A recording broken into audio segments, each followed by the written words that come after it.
우리가 목양을 해보면 특히 뭐 구역장님들은 이 마음을 좀 아실 거예요. 정말 이 사람이 변화되는 것에 하나님도 감동하시고 또 하나님을 따르는 주의 종들도 거기에 참 기쁨을 얻게 되는 것입니다. 좀 가까이 지내고 정말 목회자들한테 잘하고 사람들한테도 어떻게 보면 인간적으로 신망이 있는 그런 분들인데 그게 다 신앙의 본질에 충실한 게 아니라 인간적으로 잘하는 것이고 겉으로 볼 때 사람 좋은 그런 모습으로만 그치게 될 때 마음이 많이 힘들죠. 마음이 편치가 않습니다. 뭔가 이제는 좀 예수를 믿고 속 사람이 더욱 변화되는 이런 모습이 있으면 좋겠는데 이 속 사람이 잘 변하지 않는 거죠. 그 사람은 변하는 것 같은데 속 사람이 변하지 않을 때 때로는 안타까움을 넘어서 걱정이 들게 되는 것입니다. 그리고 제 스스로에게도 답답함을 느낍니다. 네가 오죽 못났으면 오죽 무능하면 능력이 없으면 이렇게 변화가 없는 사역을 하겠냐. 이런 어떤 자책이 많이 들게 되는 것입니다.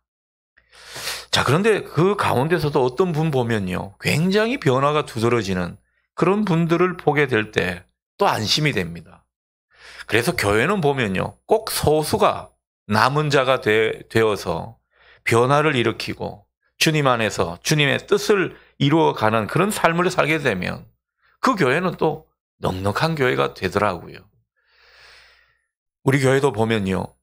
특별히 뭐 새신자로 우리 교회에 온 분들이라든가 과거에는 주변부에 있었는데 어느 순간인가 뭐 교회에 좀 들어오신 분들이라든가 이런 분들이 변화가 일어날 때 정말 주님이 기뻐하시겠다 이런 생각이 들면서 참 안도가 되고 우리 교회에 정말 하나님의 주시는 은총이구나 이런 생각을 하게 됩니다.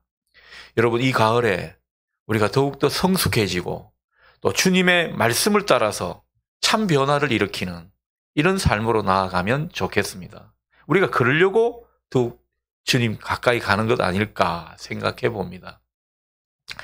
자, 오늘 본문 20절에서 24절에 나오는 고라신, 벳세다, 가브나움. 여러분, 어쩌면 친숙한 지명일지도 모르겠습니다. 하나같이 예수님과 가까운 사람들이 사는 동네였습니다. 그런데 지금은요, 예수님께서 이 사람들 때문에 너무나 마음이 답답하고 안타까우신 그런 장면을 보게 되는 것이죠. 주님 마음이 무척 아프신 것을 느끼게 됩니다. 주님께서 이 사람들 때문에 얼마나 많이 우셨을까 그런 생각도 들게 되는 것이죠. 왠고하니까 주님께서 이렇게 가깝게 지낸 사람들에게 지금 어떻게 보면은 심판에 가까운 그런 말씀을 하시기 때문이죠. 여러분 이 세 성읍 고라신, 벳세다, 가버나움 특징은요. 예수님께서 권능을 여기보다 더 많이 행사한 곳이 없을 정도로 예수님께서 많은 권능을 행사하신 곳입니다. 고라신, 제일 먼저 나오는 고라신은요. 예수님께서 사셨던 가버나움에서 한 3km 정도 떨어진 곳입니다. 그러니까 지명으로 보면요. 갈릴리 호수가 이렇게 있으면은 갈릴리 호수의 이제 왼쪽 편에 고라신과 벳세다, 고라신과 가버나움이 있고 이 건너서 벳세다가 있게 되는 것이거든요. 근데 이 고라신과 가버나움은 굉장히 붙어 있다고 볼 수 있겠습니다. 3km면 뭐 여기서 한양대 정도 되지 않겠습니까?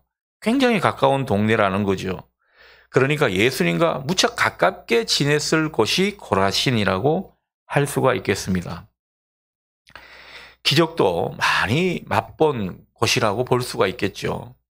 기적 그러면 우리가 벳세다를 또 빼놓을 수가 없습니다. 여러분 벳세다에서 어떤 기적이 일어났습니까? 오병이어의 기적. 전무후무한 오병이어의 기적이 벳세다 지역에서 일어난 것입니다. 그러니 뭐 두고두고 사람들은 이 벳세다 지역을 잊어버릴 수가 없는 것입니다. 그만큼 유명한 지역이 벳세다 지역이라고 할 수 있겠습니다. 근데 21절을 보면요. 21절을 보십시오. 자막이 없나요? 21절을 보면 이 성읍들이 오죽했으면 심판 때 이방신을 많이 섬기고 엄청나게 우상 숭배를 하던 그 두로와 시돈 같은 도시들보다 더 견디기 어려울 것이다. 이렇게 주님께서 말씀을 전하실까? 그런 생각을 해보게 되는 거죠. 더 놀라운 것은 23절에 나오는 가버나움입니다. 이곳은요, 예수님이 사시던 곳이라고 말씀드렸는데 이 동네 사람들은 그러니까 예수님과 늘 같이 살았던 사람들입니다. 얼마나 축복된 마을입니까? 예수님의 선교 전초기지, 그곳이 바로 가버나움입니다. 그래서 마태복음 보면 본 동네 뭐 이런 표현이 나오는데 그 본 동네가 어디입니까? 가버나움입니다. 예수님 사역의 전초기지가 바로 가버나움이라고 할 수 있겠죠. 예수님께서 제일 기적을 많이 베푸신 곳이 또 가버나움이라고 할 수 있습니다. 성경에 나오는 뭐 치유의 기적을 일으키는 곳은 거의 다가 가버나움에서 행하신 일이거든요. 뭐 귀신 들린 사람, 나병 환자, 중풍병자, 백부장 종, 야이로의 딸, 예수님께서 얼마나 많은 사람을 낫게 하셨습니까? 그 치유의 현장이 바로 가버나움이라는 거죠. 그러니 이 동네 사람들은 그런 기적을 엄청나게 많이 받고, 뭐 동네에 용하다는 그런 어떤 의원이 있으면 사람들이 괜히 뿌듯하지 않습니까? 우리 동네 와봐, 네 병 단번에 나을 거야, 이런 생각을 하게 되는데 예수님께서 그곳에 계셨기 때문에 가버나움 사람들은 얼마나 그 사실에 대해서 자랑스럽게 여겼는지 모릅니다. 23절 상반절 표현을 보면 그걸 느낄 수가 있죠. 23절 상반절에 뭐라고 되어 있습니까? 가버나움아, 네가 하늘에까지 높아지겠느냐. 사람들이 이 자부심이 교만이 될 정도로 얼마나 마음이 높아져 있는지 모릅니다. 자부심이 강하다 보니까 하늘을 찌르는 거죠. 우리가 여기에 산단 말이죠. 사람들한테 얼마나 자랑하고 당당하게 되는지 모릅니다. 그런 가버나움이 추락할 수 없을 정도로 떨어지게 될 사람들이라고 지금 말씀하고 있는 것이죠. 23절을 보면 그렇죠. 네가 하늘에까지 높아지겠느냐, 음부에까지 낮아지리라. 하늘 높은 줄 모르고 올라갔다가 제일 낮은 곳으로 떨어진다는 거죠. 이것보다 더 심하고 무서운 말이 어디 있겠습니까?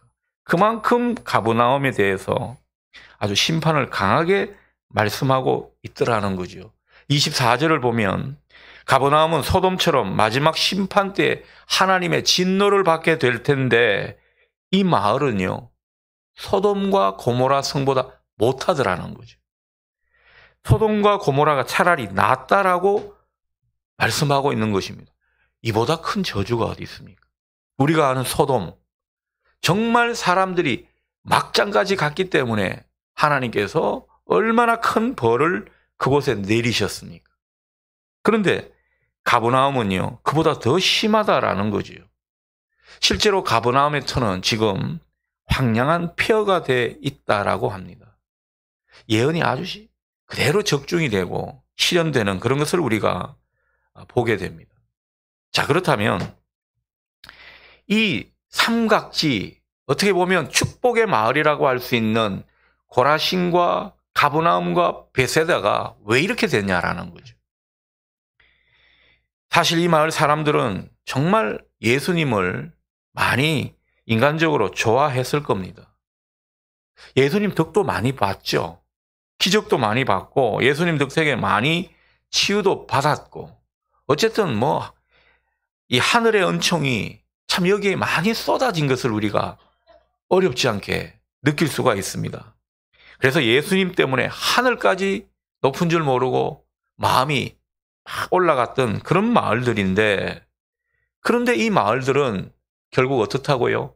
20절 제일 앞부분에 보면 엄청난 기적을 보고도 회개하고 복음을 받아들이지 않았다고 말씀하고 있습니다. 기적만 보고 그 기적만 누리는 아주 얌체 같은 족속이었다라는 거죠. 그리고 복음은 끝내 받아들이지 않았다라는 것입니다. 이들이 복음을 받아들였다면 심판을 당할 수가 없고 가버나움 같은 곳이 폐허가 될 이유가 없죠. 그런데 기적만 좋아하고 주님의 영광만 즐길 따름이었던 이곳은 결국은 심판을 당했습니다. 왜요? 회개하고 복음을 믿지 못해서, 복음을 받아들이지 못해서 결국 그렇게 되더라는 거죠. 여러분, 예수님이 많이 치유 이적을 베푸셨습니다. 귀신도 쫓아내셨습니다. 결국은 뭐 하려고 그렇게 하셨겠습니까? 말씀을 받아들이라는 거죠. 천국 복음을 받아들여라. 그래야 너희들이 구원을 받고 이 땅 가운데서부터 하나님 나라를 이루어 갈 것이다. 이 복음을 그들에게 심기 위해서 그들에게 잘해주고 친구가 되어주고 낫게 해주고 여러 가지 은총의 기적을 많이 일으킨 것인데 그것만 쏙 받아먹고 결국 예수님이 원하시는 그 복음을 받아들이는 일은 거부했더라는 거죠.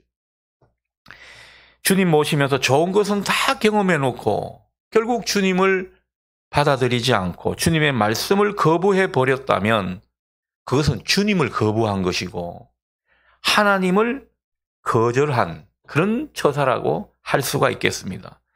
그래서 소돔보다 더 악하다고 말한 것이죠. 여러분, 이것을 보면 소돔성은 육적인 죄가 아주 충만해져서 결국 망했다고 본다면 이 소돔, 가버나움과 고라신과 베세다는요, 영적인 죄 때문에 결국 소돔보다 더 심한 심판을 받게 된 것이다. 우리가 그렇게 생각할 수가 있겠습니다. 그러니 뭐 육신의 죄보다도 영적인 죄가 더 크면 크지 작을 수가 없다라는 것입니다. 자, 그런데 우리가 오늘 포커스할 것은 주님의 심정을 우리가 좀 이해할 필요가 있겠습니다. 여러분, 고라신, 베세다, 가버나움 사람들, 예수님과 가까운 사람들이라고 했죠. 이렇게 가까운 사람들이 예수님이 전한 복음을 거부하고 그래서 이렇게 예수님 입에서 심판의 메시지가 나올 정도로 그렇게 했다면 그간 예수님의 마음은 얼마나 아프셨을까요? 예수님이 이들을 위해서 기도 안 하셨겠습니까? 누구보다도 간절하게 기도했던 사람들입니다. 예수님께서 그렇게 잘해주시고 기적도 베풀어 주시고 그들에게 얼마나 관심을 베푸시고 선의를 주셨겠습니까? 그런데 그런 예수님의 정성 어린 노력에도 불구하고 끝내 복음을 받아들이지 않으니까 예수님 속이 아니었을 겁니다. 예수님도 이때는 인간이셨지 않습니까? 인간적으로 해도 너무하다 그런 생각 들지 않았겠습니까? 그래서 정말 이 예수님 마음도 상할 대로 상했을 거라고 우리가 생각할 수 있는데, 자, 여기서 예수님은 그 상한 마음을 어떻게 치유하셨겠냐라는 거죠. 예수님 어떻게 치유하셨습니까?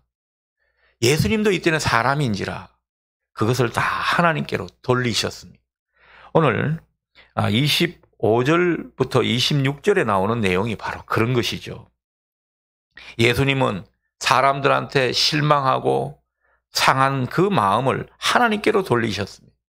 하나님께로 돌리시고 하나님께 기도를 드리신 내용을 우리에게 보여주는 것이죠. 우리도 그렇게 하라는 겁니다. 여러분, 우리가 뭐 여러 가지 세상살이 하다 보면 뭐 일이 힘든 게 아니에요. 직장에서도 예전에 제 경험을 살려보면 일이 힘든 게 아닙니다. 일도 힘들지만은 그러나 사람 때문에 힘듭니다. 가까운 사람이 배신을 하거나 가까운 사람이 어느 날 이 뜻이 안 맞거나 이러면 정말 속상하죠.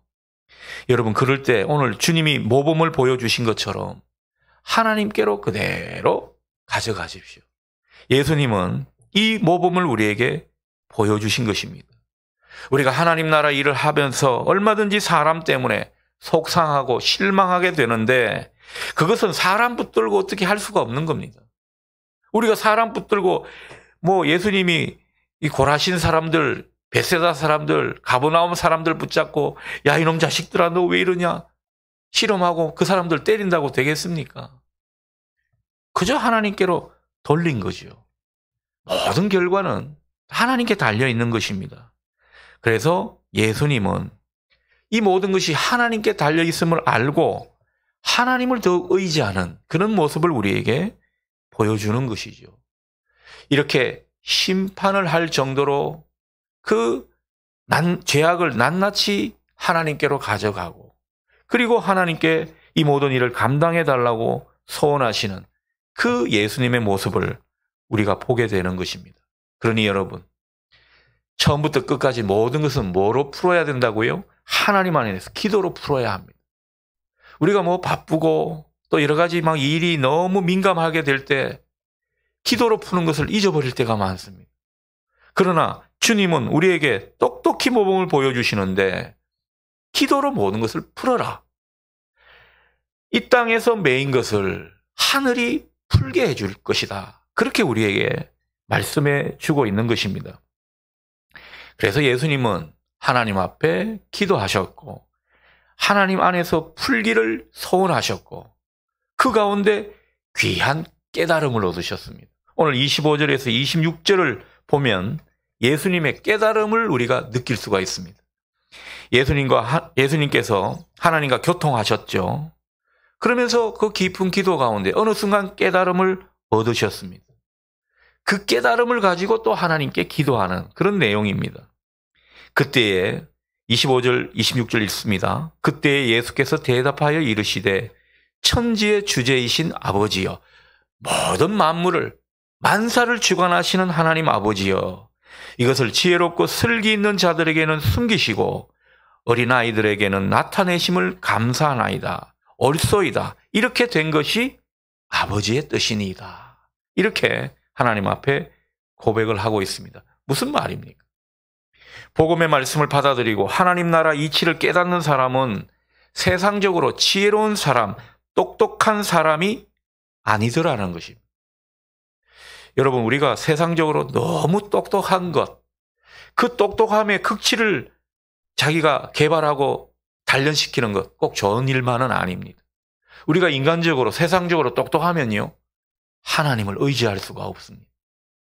그래서 세상적으로 내가 정말 똑똑한 사람이라고 해도, 내 IQ가 정말 160이라고 해도 하나님 앞에서는 좀 바보처럼 되어야 합니다. 오늘 성경 표현은 어린아이처럼 되어야 한다는 거죠. 여러분, 어린아이의 이미지가 무엇입니까? 의존성에 있습니다. 어린아이는 그저 부모를 의존하는 거죠. 부모 없으면 되지를 않습니다. 그래서 모든 일을 의지하면서, 부모를 의지하면서 해결하려고 하는 것이 어린아이입니다. 예수님이 그렇게 능력이 많으신 분이지만 하나님 안에서 이 모든 것을 해결하려고 하는 이 모습, 스스로 똑똑하다고 생각하는 사람들은 도저히 그 예수님을 이해할 수가 없을 겁니다. 그래서 하늘의 진리는 똑똑한 사람들에게 열려 있는 것이 아닙니다. 하늘의 진리는 그런 사람들에게는 숨겨지더라는 거죠. 스스로 똑똑하다, 내가 옳다 이렇게 생각하는 한 복음은 받아들일 수가 없고 하나님의 뜻은 진정으로 만날 수가 없는 것입니다. 우리는 어린아이가 되어야 한다는 거죠. 어린아이는 의존성이 하나의 특징이라면 또 하나는요, 뭐라 그럴까요? 자기 스스로를 어리석다고 생각하는 사람입니다. 자기를 낮추는 사람입니다. 그래서 겸손한 사람과 어린아이는 이미지가 연결되어 있다고 볼 수가 있겠습니다. 그래서 예수님은요, 내 자아를 무너뜨리면서 우리 스스로를 좀 부족하고 우리 스스로가 하찮은 존재라고 그렇게 생각하면서 하나님을 바라보라는 거죠. 그게 심령이 가난한 사람의 모습입니다. 그럴 때 하나님의 도우심은 우리에게 보이게 되고 하나님의 뜻은 우리에게 열려지더라는 거죠. 그러니 여러분, 우리가 좀 덜 똑똑하면 좋겠습니다. 하나님 앞에서 말이죠. 우리가 세상적으로 공부는 많이 해야 됩니다. 자기 개발 잘 해야 합니다.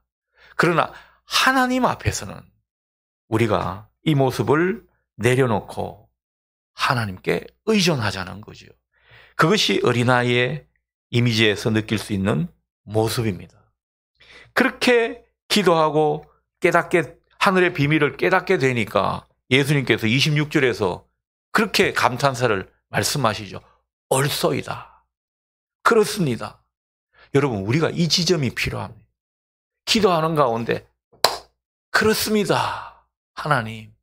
그게 하나님 뜻이군요. 그게 은혜로운 하나님 뜻이군요. 이렇게 우리가 고백할 수 있으면 좋겠다라는 거죠. 오늘 26절을 공동 번역으로 보면 이렇게 번역하고 있습니다. 그렇습니다, 아버지. 이것이 아버지께서 원하신 뜻이었습니다. 여러분, 모든 것이 우리에게 번민이 되고 정말 심란한 그런 어떤 상황이 있다 하더라도 하나님 뜻에 맞닥뜨리게 되면요, 이게 다 풀립니다. 받아들여지게 되더라는 거죠. 우리가 어떤 상황이나 어떤 처지를 받아들일 수 없습니까? 하나님 뜻에 동의가 안 됐기 때문입니다. 우리가 그렇습니다 하는 이 포인트, 이 지점에 이르게 되면 우리는 하나님의 은혜를 발견하게 되죠. 하나님의 뜻을 인정하게 되는 것입니다. 여러분의 기도 가운데 이 포인트가 더욱더 많아질 수 있기를 축복합니다. 그렇습니다, 아버지.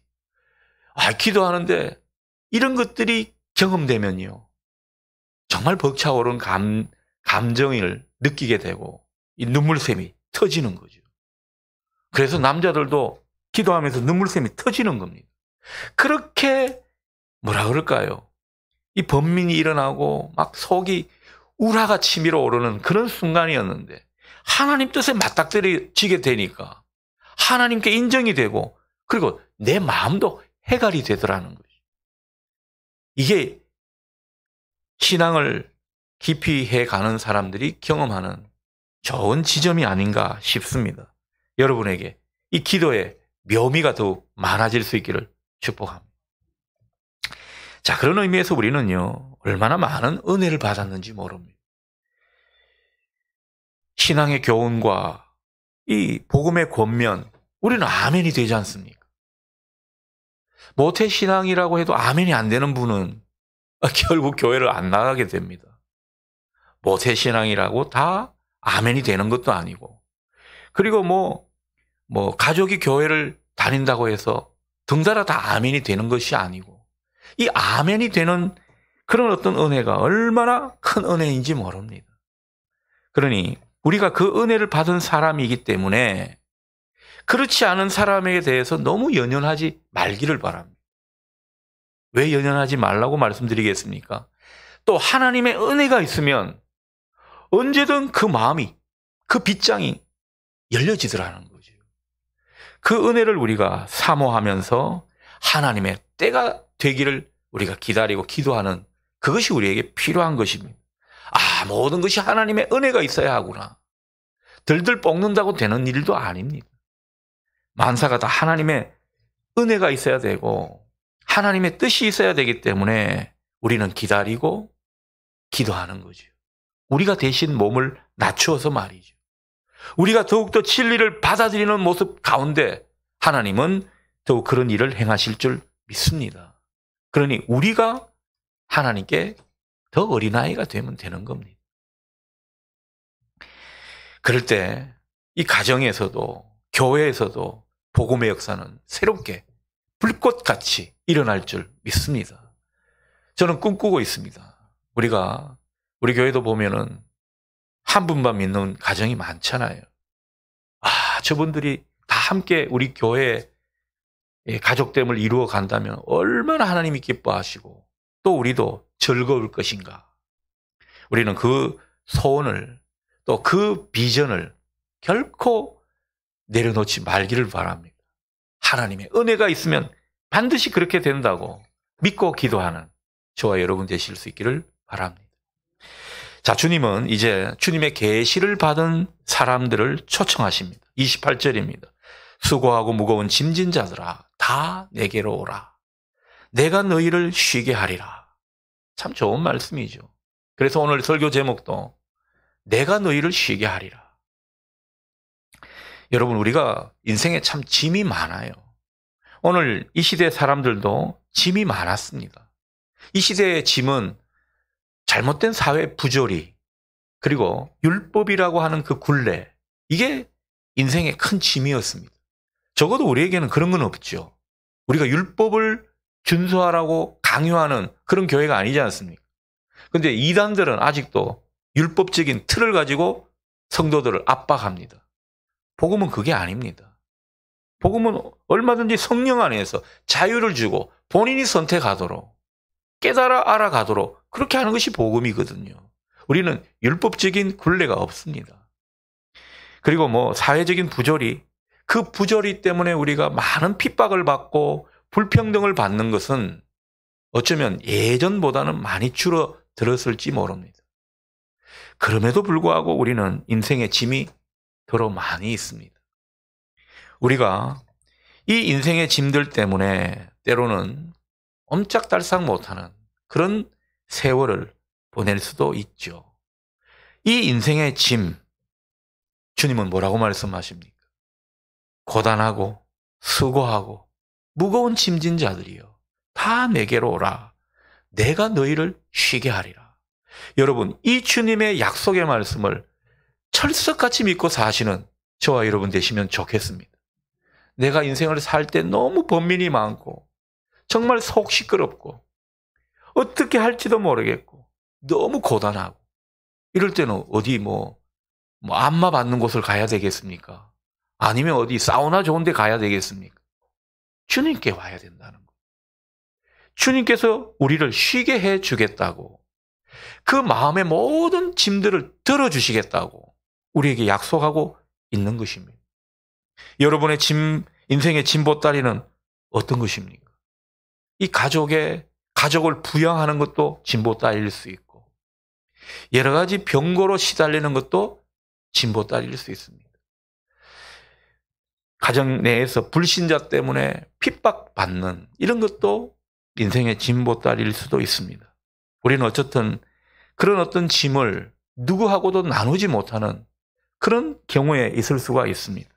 어쩌면 그것을 혼자 짊어지고 가느라고 우리는 너무 많이 인생이 소진돼 가는 그런 경우도 만날 수가 있습니다. 물론 인생의 짐은 어느 정도 각자 지고 가는 것이 또 인생이겠죠.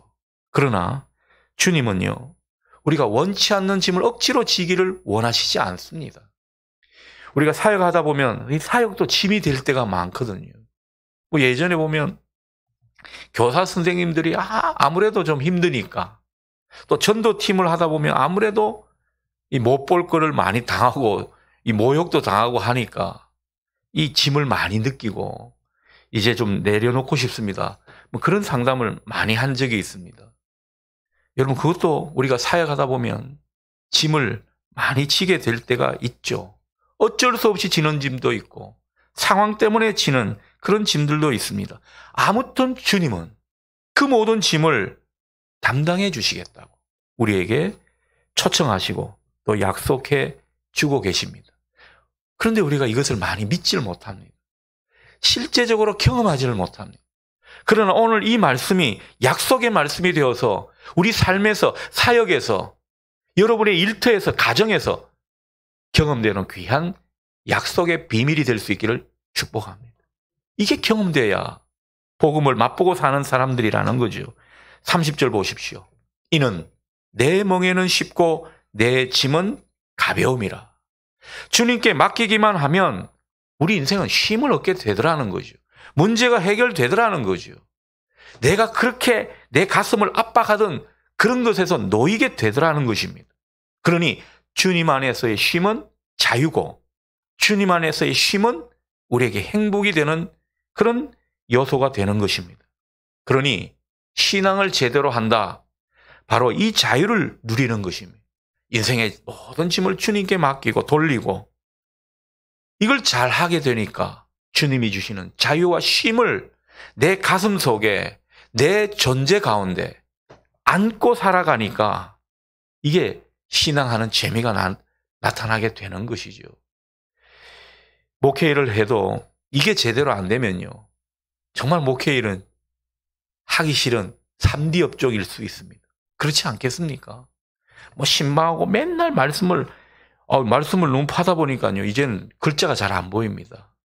눈이 벌써 노안이 온 것, 노안을 떠나가지고 뭔 수술을 해야 될 정도로. 여러분, 이게 때로는 처량하지 않겠습니까? 그런데 우리 권사님이 신방하자 그러면 네 그러면서 기꺼이 신방을 하고 싶은 마음, 이게 제가 마음 먹는다고 되는 것입니까? 저도 목회를 하면서 주님 때문에 자유를 얻고 쉼을 얻기 때문에 이것이 가능한 것이죠. 여러분도 마찬가지라고 생각합니다. 저보다 어쩌면 더 쉼을 얻기가 힘들고 더 삶이 우리를 압박해 들어오는 그런 어떤 삶의 현장에 있을 수 있다고 봅니다. 그러나 여러분, 그 속에서 주님이 여러분의 모든 짐을 담당해 주시기만 하면 우리는 또 해방되는 것입니다. 여러분들도 이 해방일지를 좀 써보십시오.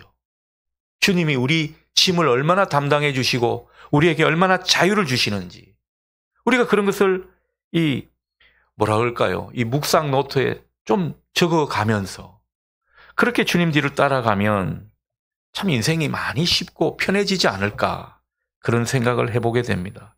자, 그렇다면 주님께서 우리 짐을 벗겨주셔서 쉼을 얻게 해주는 방법이 무엇입니까? 오늘 그것이 핵심이죠. 29절을 보십시오. 내 멍에를 메라. 내게 배우라. 주님은 이것을 방법으로 알려주고 계십니다. 주님의 멍에를 메고 주님께 배우면 쉼과 행복을 얻을 수 있다. 이렇게 말씀하시더라는 거죠. 어쩌면 이것은 쉽게 이해되지 않는 모습입니다. 멍에를 벗겨줘야지 어떻게 멍에를 다시 매라고 하는 것입니까? 그런데 이 멍에는요, 주님과 함께 지는 멍에임을 보시기 바랍니다. 그래서 이 결의소라고 하는 것은 이스라엘에는 이 소 2마리가 끌고 가는 그런 시기였거든요. 이 소 2마리의 이 멍에를 매는 그것을 의미하는 것인데 우리 인생길을 가는데 주님이 우리 멍에를 같이 메고 가게 되면 얼마나 그것이 쉽겠냐라는 거죠. 주님은 온유하고 주님은 겸손하신 분이라고 말씀하십니다. 이것은 주님께서 오랜 세월 하나님 안에서 단련된 분이시고 그리고 하나님 앞에 한없이 작아질 수 있는 이런 장기, 특기를 갖고 계신 분이기 때문에 이분에게 배우면은 틀림없이 하나님의 은총이 우리 삶에 주어질 수밖에 없다라는 거죠. 그러니 다른 데 배우지 말고 주님께 배우고 주님의 멍에를 매라고 주님께서 당당하게 말씀하시는 것입니다. 이게 기독교의 역설적인 진리입니다. 우리가 참 자유를 누리려면 주님의 멍에를 매라는 거죠. 문제가 해결되려고 한다면 주님의 멍에를 메어야 한다는 것입니다. 이런 것입니다. 오랫동안 건강에 어려움이 있었던 그런 분이 있는데 이게 인생의 짐이 된 분이 있습니다. 우리가 건강을 잃어버리면 얼마나 인생의 짐을 느끼겠습니까? 근데 그분이 어려운 이웃을 위한 봉사활동에 나섰다가 어느 순간 병이 낫게 된 거예요. 인생의 짐을 얼마나 들게 되었는지 모릅니다. 주님의 멍에를 메었는데 결국 자기 짐을 들게 된 이런 모습을 우리에게 보여주고 있는 것이죠. 어떤 분은 신앙 세계에 들어왔는데 주님을 만나지 못한 사람이 있습니다. 그래서 자유가 없었어요.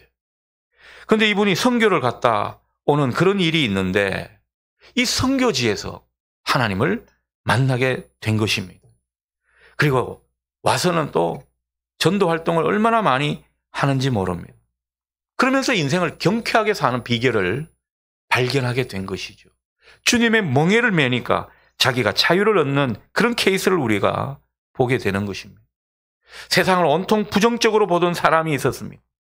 그런데 이런 사람이 남을 위해서 기도하고 봉사하는 그런 일에 참여하게 되니까 내적으로 치유가 일어난 것입니다. 그러니 자기 문제가 해결된 거예요. 자기가 다른 사람이 되는 경험을 하게 된 것입니다. 자기 인생의 문제를 해결하는 그 일을 하나님 나라를 위해 수고하고 하나님 나라를 위해 봉사하는 그런 일들을 통해서 하나님이 은총을 주시니까 자기 문제가 근본적으로 해결이 되는 그런 모습을 보게 되는 것입니다. 그런 맥락에서 주님의 멍에를 메라. 여러분, 우리에게 주신 직분, 사역, 봉사의 기회가 짐이 되지 않기를 바랍니다. 이게 주님의 멍에를 받아들이는 일이 되어서 이것을 통해서 참 자유를 얻으시고 더욱 건강해지시고 인생이 쉬워지는 이런 은혜를 맛볼 수 있기를 바랍니다. 주님은 우리에게 분명히 약속하셨습니다. 네가 내 멍에를 매면 내가 네 일을 담당해 주겠다. 이 말씀인 것입니다. 이 바탕 위에 하나님 나라 복을 주시겠다는 것이 약속으로 덧붙여진 것입니다. 그러니 이 하나님 나라 신비를 받아들이시는 저와 여러분 되시면 좋겠습니다. 그리고 마지막으로 우리는 주님을 배워야 합니다. 여러분, 우리가 가정을 세우고 또 기업을 세우고 교회를 세울 때 우리는 우리도 모르게 그런 소원을 하나님께 바칠 겁니다. 주님의 교회가 되게 해 주십시오. 주님의 가정이 되게 해 주십시오. 주님의 회사가 되게 해 주십시오. 이곳에 하나님 나라가 이루어지기를 원합니다. 그렇다면 무엇이 선행되어야 합니까? 그 하나님 나라를 여시는 분, 교회의 기둥이시고 교회의 머리이시고 가정의 주인이신, 그 사업의 주인이신 주님께 배워야 합니다. 이게 진리 아니겠습니까?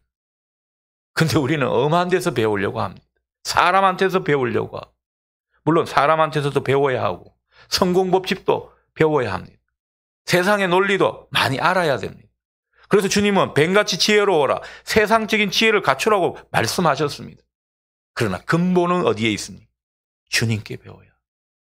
주님께 배우려고 엎드리십시오. 주님의 말씀을, 주님의 뜻을 배우기를 소원하십시오. 그 가운데 주님이 사셨던 모습을 따라하고 본받기를 또한 애쓰십시오. 우리는요, 주님의 뜻과 주님의 정신과 주님의 삶의 태도를 배워야 하는 사람입니다. 그 가운데 정답이 있더라는 거죠.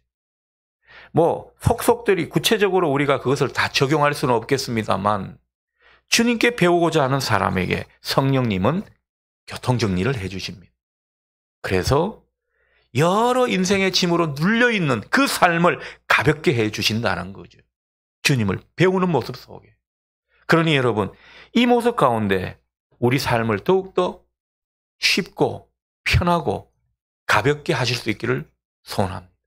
주님은 이 비결을 우리에게 가르쳐 주셨습니다. 여러분, 이게 신앙의 저력이 되게 하십시오.